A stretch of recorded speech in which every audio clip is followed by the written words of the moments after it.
Hi everyone, welcome back to my channel. My name is Cindy, and today I thought about making a video about the things that I like of living and working in Melbourne, Australia.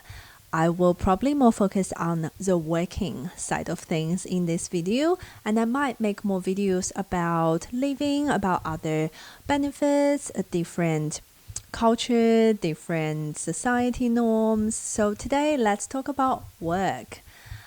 If you watched my previous video, you would know that I am a social worker at the moment, working and living in Melbourne, Australia. I've been a social worker for almost 7 years. This is my year 7, and I graduated from Master of Social Work from Monash University back in December 2019, and I received my permanent residency of Skilled Immigration back in October 2020.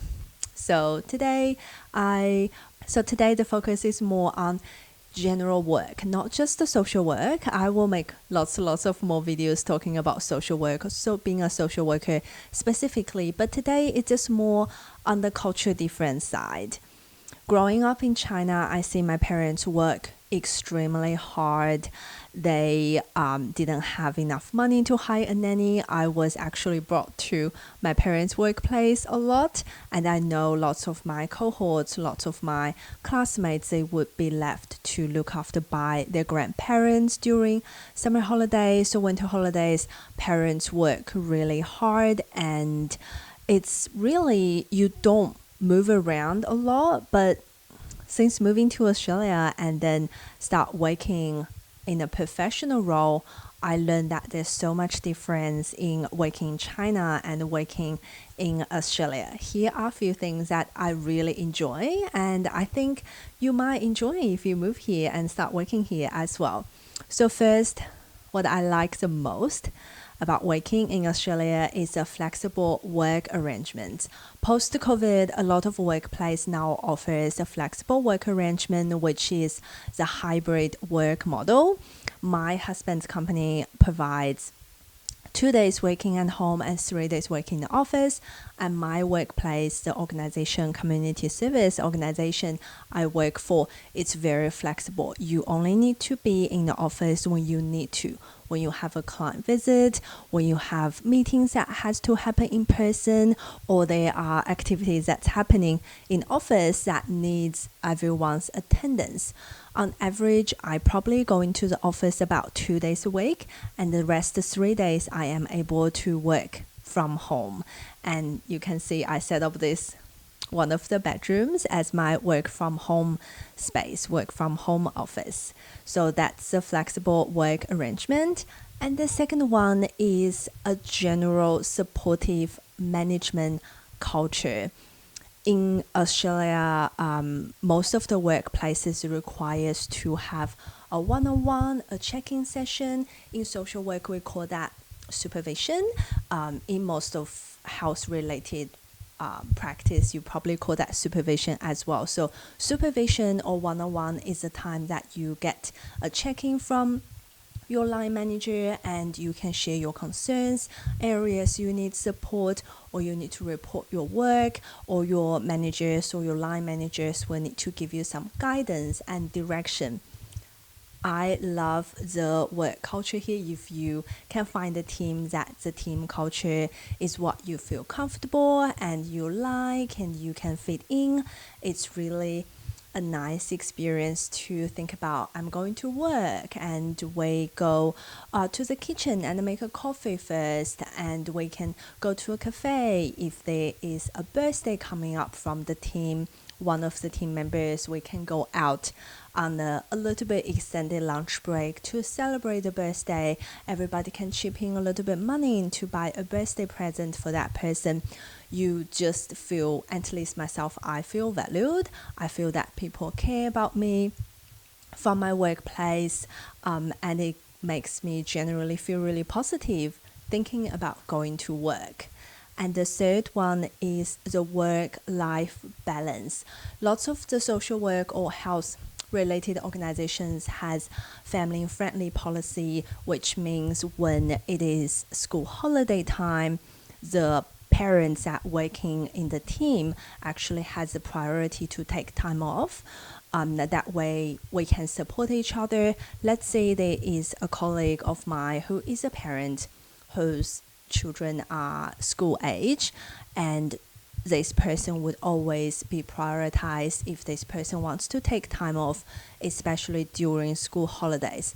There is no, or at least there is very minimum shaming and embarrassment of wanting to take time off to look after your children, even if you need to log off work early because you need to pick up your kids. That's completely fine, and depends on the team you work at. All the teams I work at, all the managers have been really supportive of colleagues that are parents or have young kids or have school-age children.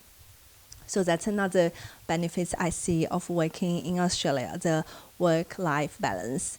And the number 4 is the leave. I know some European countries have better leave policy. I know some countries would have 6 weeks paid leave, or 4 or 5 or 8 weeks. And I heard some companies in Europe might have the whole August shutdown office.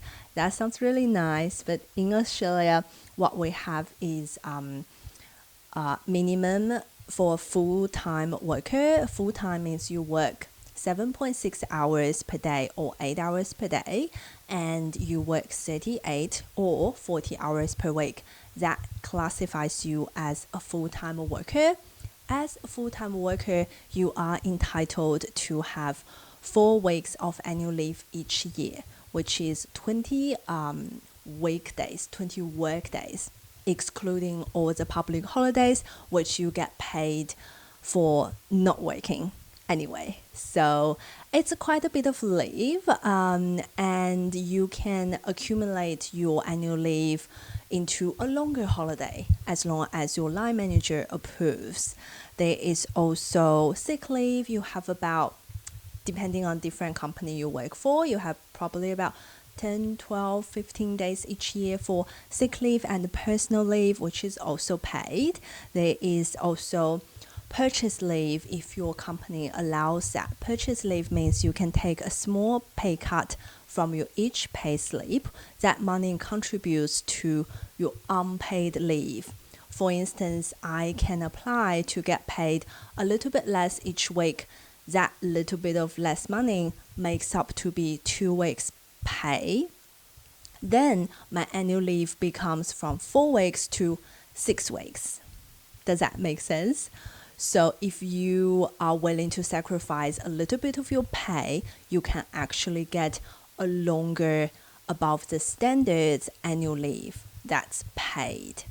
So that's number 4. The leave is pretty good, and regardless you're on probation or you are past your probation, you have a permanent position, or you have a part-time position or limited contract, you are entitled to have all these leaves I listed above. The final one, number 5, is what I like about living, especially working in Australia, especially the city I am in, Melbourne, is the multicultural community. So I'm Chinese and I speak fluent Mandarin Chinese, obviously. And sometimes I would come across with a client who is from Chinese community, who is a new immigrant moving from China to Australia, and they might have very limited English speaking skills. That way I can, if your position allows to, obviously your company allows to, you can speak with this client directly in your mother tongue, in your native language, so that way you can better support the client, better support their needs. I feel like my bilingual skills are being valued and the place I work, and if I come across with another Chinese client, I feel comfortable supporting them and speaking Chinese, speaking Mandarin, which all the clients I talk to, they are very grateful for the team and the service we provide, and we're able to provide the bilingual service. So there you go. That's just a few things I thought to share with you guys about what I like the most of living, especially working in Australia. Comment down below if you have any questions, or if there are other things I mentioned that you agree or you disagree, or if you have any more story to share. Just comment down below and let me know. If you think there's anything I missed, or there's something you would like to share as well, or if you have any feedback, or if there's any questions you have for me, or any topics you would like me to share next time, comment down below and then let me know. Also, don't forget to follow me and give this video a like. Thank you. I will see you guys in my next video. Bye.